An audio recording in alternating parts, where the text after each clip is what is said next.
Табан переп үстінде, тәтті жығып орда көресінде, шабаты толқынымен тасып тұрған жеткізді жігіттерім жеңістерге.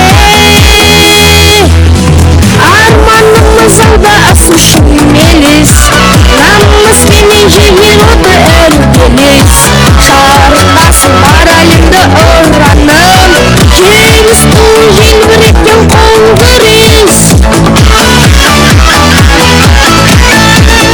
Сыналды тауа елде бөлектерің, ақтаулы ауға қойған үміттерің, көрінді сен жетпеген биіктерден, жұлдыздай қазағымның жігіт.